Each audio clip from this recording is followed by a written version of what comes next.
O que significa a expressão filho do homem? Por que Jesus chama a si mesmo de o filho do homem mais de 80 vezes dentro dos evangelhos? Se você quer entender melhor essas nuances bíblicas, eu te convido a ficar até o final do vídeo.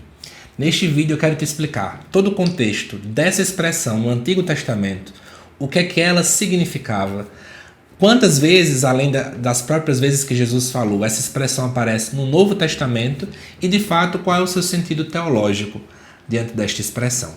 Meu nome é José Lucas Galdino, eu sou teólogo católico e meu intuito com este canal é te ajudar a aprender e a amar ainda mais as Sagradas Escrituras. Se não fosse inscrito no canal, se inscreva, deixe sua curtida e também seu comentário. E, ademais, compartilhe esse vídeo com o máximo de pessoas. Amados irmãos e irmãs, vamos começar com a origem desta expressão. Lá em hebraico, a expressão filho do homem significa ser humano ou um homem mortal. Em aramaico, que também é um idioma que aparece em alguns poucos escritos ali do Antigo Testamento, seria alguém como um filho do homem, que a gente poderia traduzir essa expressão. E qual é o seu sentido naquela época em que o texto provavelmente foi escrito? Simplesmente para indicar a condição humana, uma condição mortal, uma condição frágil, para indicar a humanidade, a humildade que o ser humano deveria ter. No contexto do Antigo Testamento, essa expressão aparece cerca de 107 vezes. E destas vezes, 93 aparece dentro do livro do profeta Ezequiel. E lá no contexto do profeta Ezequiel, é Deus que chama Ezequiel de filho do homem. E qual é o sentido naquele contexto? É para dizer que o profeta é frágil, é também para indicar a condição humana dele, a diferença entre Deus e o homem. Inclusive, alguns estudiosos vão falar que, além da humanidade do próprio profeta, quer também mostrar ele como representante do povo de Deus, o povo de Israel. Então, exatamente evoca toda essa fragilidade própria do ser humano. Mas, na verdade, a gente não pode ficar lá no livro do profeta Ezequiel. Eu quero te convidar a olhar com um olhar muito mais amplo para um outro livro bíblico que muitas vezes a gente deixa ele de mãos, mas que é ele que traz a chave para a compreensão no Novo Testamento, que é o livro do profeta Daniel.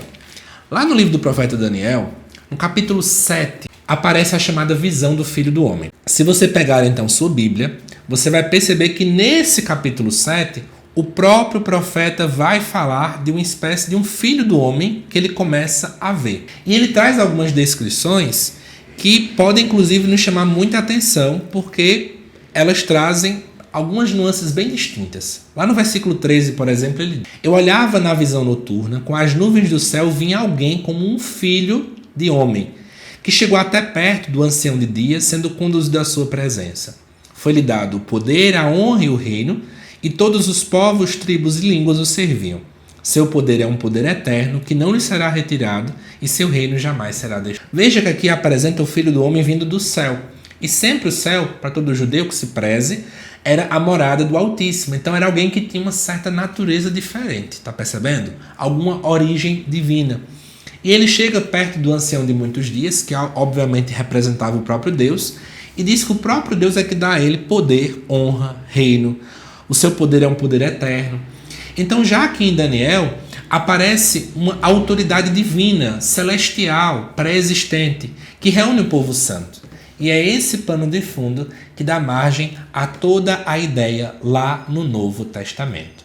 Mas antes de chegar no Novo Testamento, é interessante você saber que boa parte dos rabinos judeus naquele tempo olhavam para esse texto de Daniel capítulo 7 e traziam aqui como uma espécie de uma profecia sobre o Messias. Messias, palavra essa que significa ungido.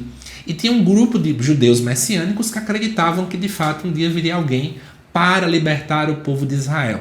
Mas a compreensão que eles tinham era uma libertação muito mais política do que no contexto de libertação dos pecados, que é isso que a gente realmente sabe que Jesus veio trazer. Então, quando Jesus vem ao mundo, tem esta realidade específica. Nós temos aí um grupo de pessoas que já olham para esse Filho do Homem dessa forma. E Jesus, então, utiliza esse título, lá de Daniel capítulo 7, para se autorreferenciar. Para você ter noção, Jesus usa cerca de 80 vezes. E digo mais, ninguém nos evangelhos chama Jesus de Filho do Homem, somente ele mesmo.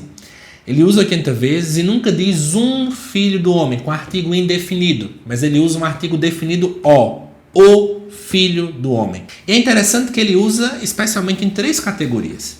Seja para reafirmar a sua autoridade, na terra, como por exemplo perdoar pecados, ser Senhor do sábado, como acontece lá em Marcos no capítulo 2, seja para falar do seu sofrimento e sua morte, que quando ele sempre anuncia a sua paixão, ele fala: o Filho do Homem vai sofrer, o Filho do Homem vai ser assim, assim, assado, e também falar da sua glória futura e sobre o juízo, quando ele, por exemplo, cita o próprio texto de Daniel 7 ao dizer: vereis o Filho do Homem vindo nas nuvens. Até para você ver, até em cada evangelista, lá em Mateus aparece a expressão Filho do Homem como indicação de um juiz escatológico, lá em Marcos como autoridade, o servo sofredor, em Lucas como o salvador de todos e em João focando na sua origem celestial. Mas eu queria dizer para vocês então, depois que você já entendeu que tem muita coisa por trás aqui dessa história de Filho do Homem, a grande pergunta que eu acho que pode nos chamar muita atenção aqui é sobre o seguinte: qual o sentido então teológico dessa expressão hoje para a gente? Eu trouxe 4 sentidos que podem muito bem nos levar a olhar para essa expressão agora com um olhar diferente. Primeiro, Jesus usa esse título para mostrar a sua humanidade. Filho do Homem é um homem de carne, em outras palavras. Jesus tem corpo, ele sente fome, ele sente cansaço, ele sente sede. Então ele se identifica conosco em tudo, menos, é claro, no pecado. Para além disso também, serve para revelar a sua divindade. Por quê?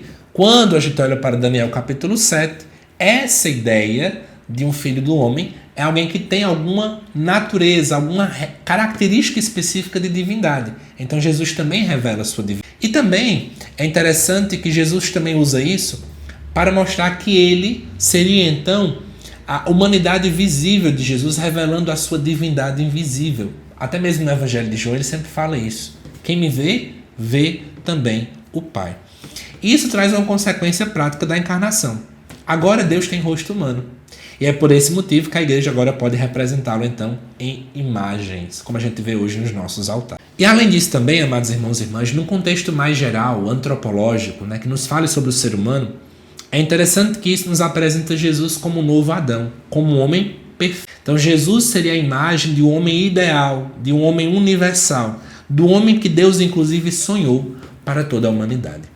Mas no contexto histórico da igreja, também vale a pena a gente falar um pouco sobre algo que aconteceu lá nos primeiros séculos da igreja. Acabou que esse título ajudou a bater de frente com a heresia chamada monofisismo, que, em resumo, tentava acreditar que Jesus não era um homem de verdade. Então, achava-se que Jesus tinha apenas uma única natureza, que era a divindade. Alguns até acreditavam que Jesus era apenas um mero fantasma, né? E tentavam, inclusive, usar a própria palavra de Deus para fundamentar. E aí, foi lá no concílio de Calcedônia que foi afirmado que em Jesus ele era uma só pessoa, mas com 2 naturezas distintas, 100% homem e 100%. E essa natureza era sem confusão e sem divisão. Então Jesus é o perfeito homem e o perfeito Deus. E a gente pode olhar para ela exatamente com essa visão específica. E aí, para finalizar, deixo para vocês uma reflexão importante sobre esse título. Que esse título nos ajude a olhar para Jesus com mais fé, com mais esperança e com mais amor.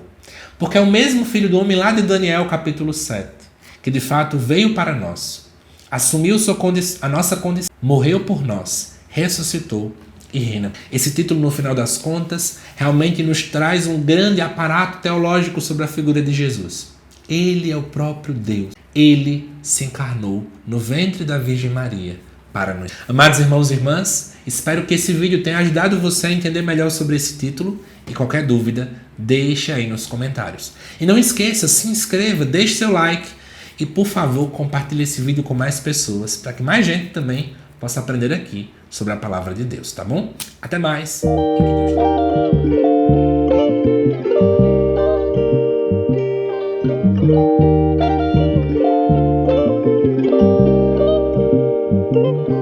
que Deus